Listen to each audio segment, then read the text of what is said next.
Foreshadow. Be warning of, or to indicate or suggest something, usually something unpleasant, is going to happen. If you've been paying attention at all, you know that not only was 9/11 another false flag attack perpetrated by the powers that shouldn't be, but it was also foreshadowed before it happened a ridiculous number of times in every form of media imaginable. A favorite place for the cabal to do their foreshadowing is in popular cartoons like Family Guy and The Simpsons. And of all the obvious 9/11 references in the 1997 Simpsons episode, City of New York vs. Homer Simpson, one scene actually gives us a big clue to something else they've done. Something that might be one of the biggest jokes they've played on us yet. Making us carry around pictures of 9/11's horrors in our wallet on their fiat paper currency. In one particular scene of this Simpsons episode, the family is discussing going to Manhattan. Lisa holds up a bus schedule that clearly shows 9 and 11, the 11 represented by the Twin Towers on the front cover. This, paired with talk of going to New York where 9/11 happened, is already rather brazen, but then Bart holds up a bunch of money in front of the numbers 9 and 11. The price of the bus trip or the reason unemployed 10-year-old Bart has this cash does not come up at any other point in the episode. It's simply a clue within a clue, 9/11 and money. So let's take a close look at our money. When this episode aired, the Rockefeller's Federal Reserve had just released a new series of bills with changes made to all of the buildings on the backs of the 5 to the 100. No significant changes had been made to the backs of the bills since the 1928 series. On the new 1996 series of bills, all of the same buildings appeared on the same denominations, but each one was either moved a bit or a completely different side of the same building was now shown. The Lincoln Memorial has always appeared on the modern $5 bill, but on the new 5, the building was widened and lowered down a bit. On the new 10, the Treasury building has gone from an angled view to a dead-on frontal view.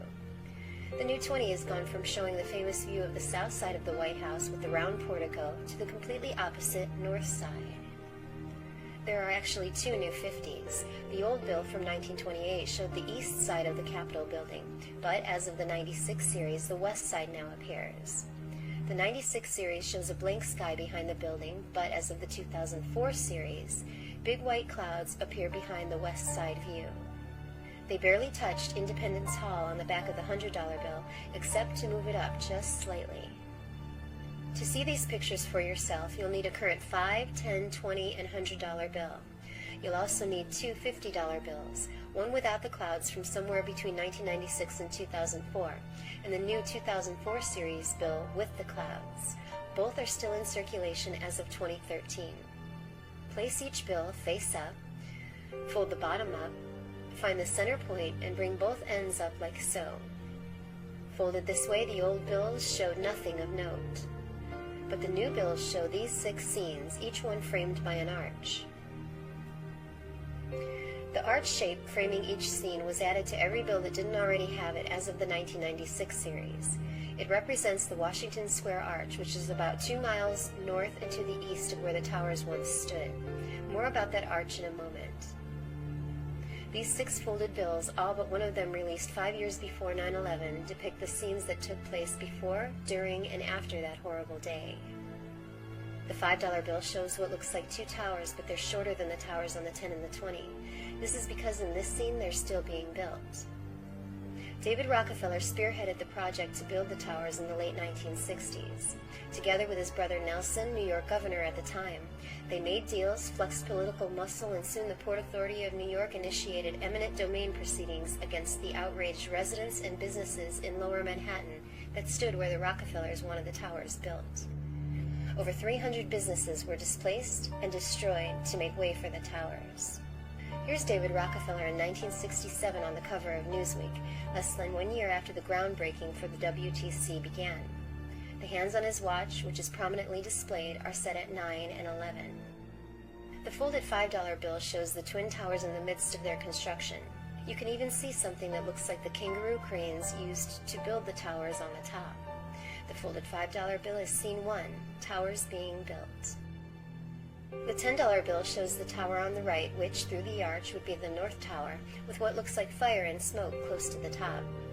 The North Tower was the first one that was hit on 9/11 between the 93rd and 98th floors of the 110-floor building at 8:46 a.m. Note that the artist decided for some reason to make a few leaves going in a different direction than the rest right here, exactly where the iconic first plane hole on the north side of the North Tower would appear on 9/11/2001. The folded $10 bill is scene 2, North Tower hit. The $20 bill shows the tower on the left now with the fire and smoke, much lower than the one on the right. This is because the South Tower would be hit next, about 20 floors lower than the North at 9:03 a.m. A close-up of the top areas of the 20 shows clustered groups of oval shapes supposedly representing leaves, but none of these leaves are found in the close-up of any of the other bills. Many of these oval shapes seem to be arranged one on top of the other. Could we be looking at something else they knew would happen on 9/11?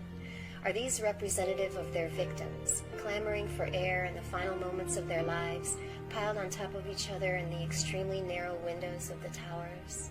The folded $20 bill is scene 3, South Tower hit. The 1996 $50 bill and the 2004 $50 bill show the next two scenes, but they're out of order. I guess even arrogant, psychotic Satanists have to be a little bit subtle. The 2004 $50 bill, folded, is an obvious depiction of the towers being demolished. Scene 4. The 1996 $50 bill shows scene 5, Nothing Through the Arch, which is how the view looked from after the destruction of the Twin Towers on September 11, 2001, until the next scene was made reality around 2009. In 2007, despite a great deal of opposition from local politicians and the artists and residents who use Washington Square Park, the City of New York Parks Department and Rockefeller cohort Mayor Michael Bloomberg pushed through a park renovation project, spending tens of millions of dollars to, among other things, move the Washington Square Park's fountain from the place where it had been located in the center of the park for 138 years. The new spot for the fountain? 22 feet east, so that it now sits almost in line with the opening in the archway. This is the view through the arch today. The folded $100 bill is the sixth scene, the water fountain. There's a biblical connotation to the entire 9/11 ritual that explains why this water fountain would be the final step. The Twin Towers and Building 7 represented Solomon's temple. The view of the fountain through the arch today signifies the water siphoned to the temple to wash away the massive amounts of blood from the sacrifices that took place there. Here are two pieces of King Solomon's actual aqueduct on display at the Rockefeller Museum in Jerusalem. This water fountain through this arch is what one will see today when traveling down Fifth Avenue from Midtown to Lower Manhattan. Someone like David Rockefeller, who has a home in Midtown Manhattan. David has been making the trip south to Lower Manhattan since at least the 1950s. Ever since he had his office built 3 blocks from where he would then have the World Trade Center built. The residents who opposed the moving of the fountain altogether are still angry about the destruction of the character of the historic park, the cutting down of dozens of mature trees, and the lack of funds left over for normal maintenance. They've also noted that the fountain is still not aligned with the arch on Fifth Avenue, which was the excuse given for moving it all along.